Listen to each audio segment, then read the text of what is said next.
비판하지 않는 기질. 마태복음 7장 1절. 비판하려는 감정. 챔버스는 비판의 감정을 인간의 정상적인 기능으로 보았습니다. 하지만 정상적인 인간의 기능은 영적인 세계에서는 작동하지 않습니다. 성령님만이 비판할 수 있는 온전한 위치에 계시는 유일한 분이십니다. 그분만이 상처나 억울함 없이 무엇이 잘못되었는지를 보이실 수 있습니다. 하나님께서 우리에게 주신 본능을 소유했다고 해서 죄가 되는 것은 아닙니다. 하지만 본능대로 사는 것이 성령님을 거스를 때 그것은 죄가 됩니다. 비판하고자 하는 마음은 정상적인 인간의 욕망입니다.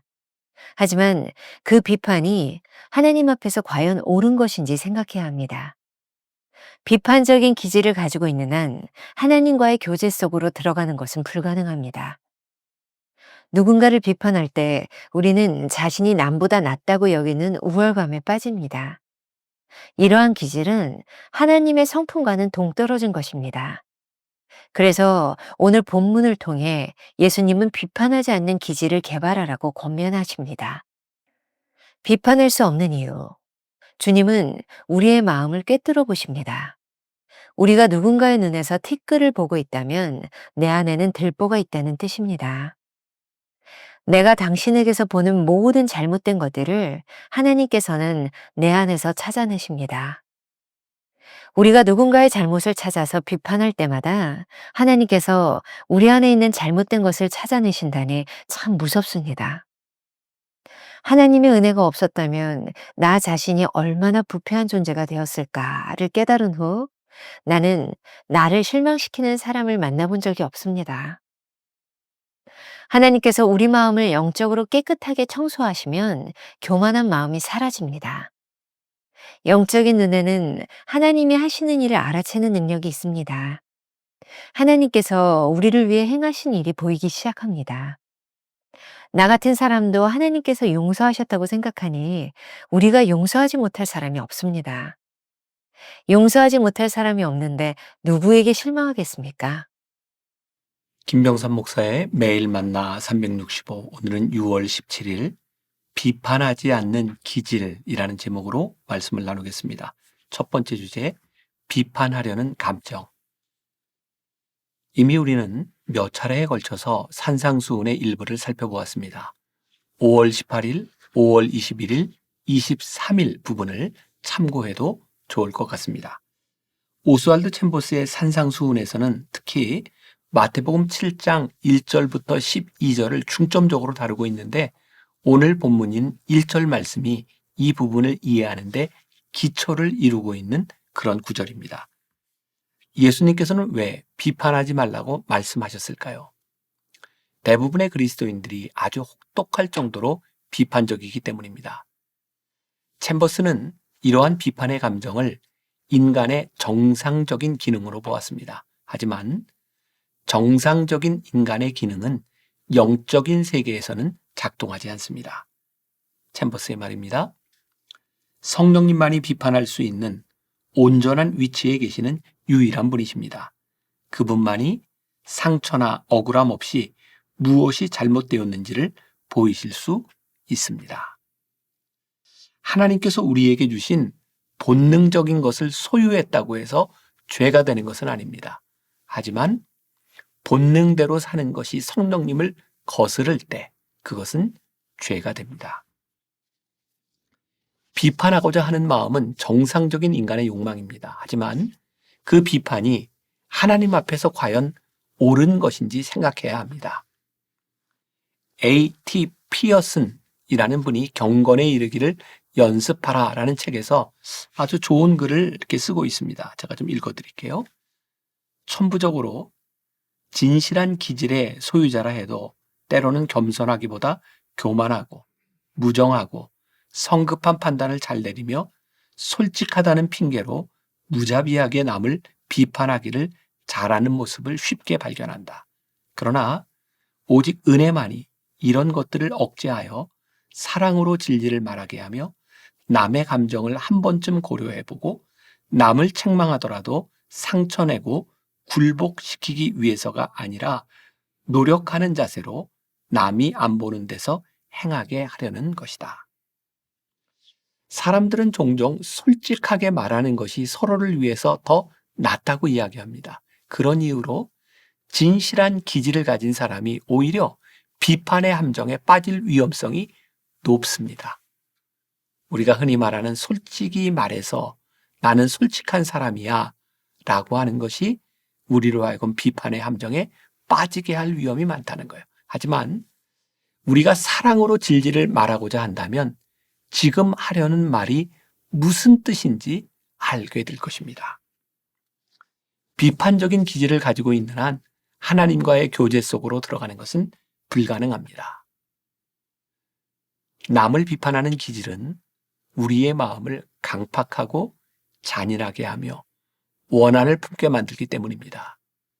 누군가를 비판할 때 우리는 자신이 남보다 낫다고 여기는 우월감에 빠집니다.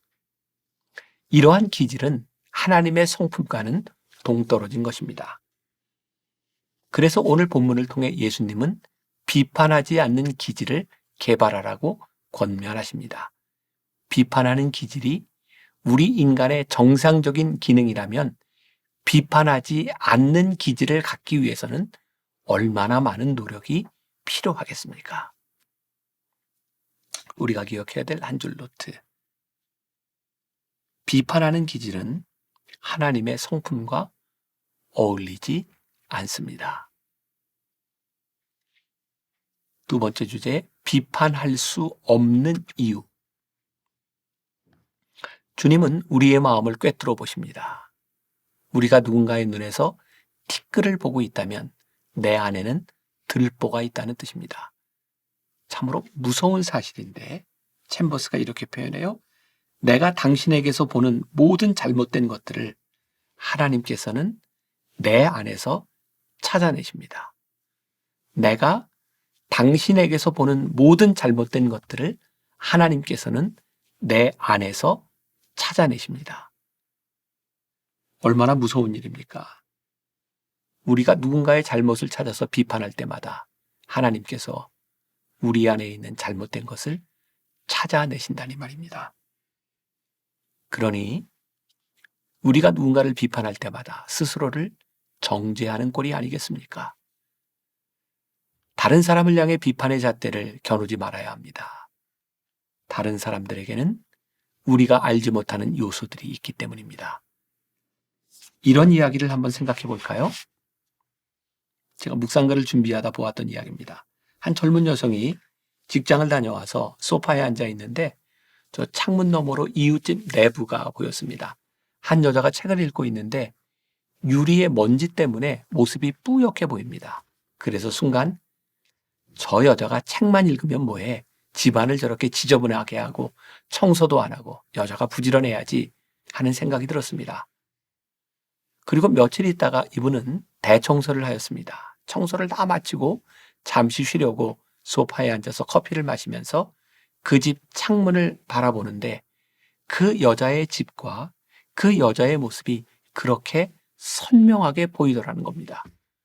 그때 드는 생각이 저 여자네 집 유리창이 더러웠던 것이 아니라 우리 집 유리창이 더러웠었구나 라고 깨닫게 되었다는 거예요.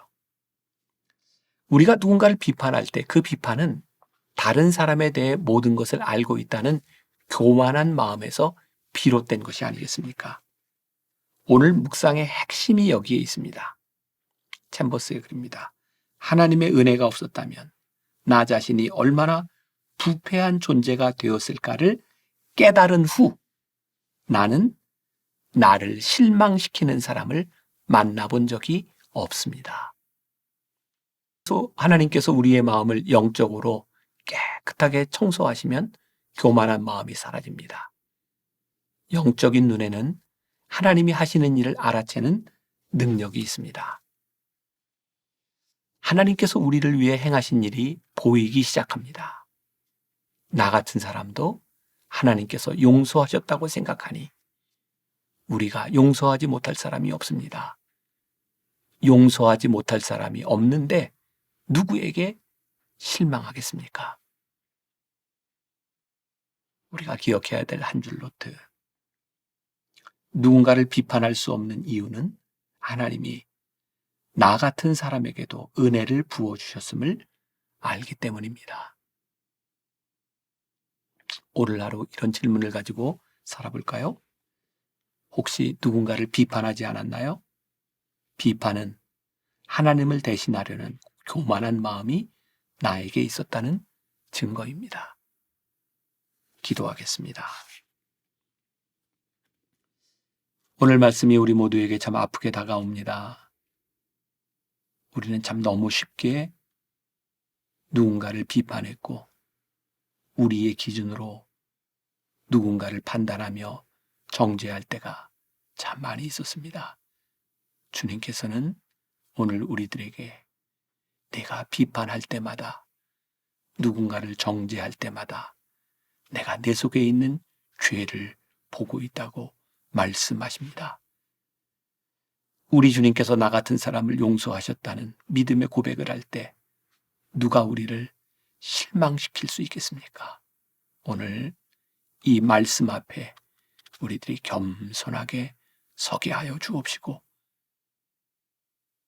우리들이 비판하는 우리의 인간적인 기질대로 살아가는 것이 아니라, 성령을 거스리는 사람들이 아니라 성령님 앞에 겸손하게 우리를 바라볼 수 있는 귀한 믿음의 사람들이 되게 하여 주옵소서.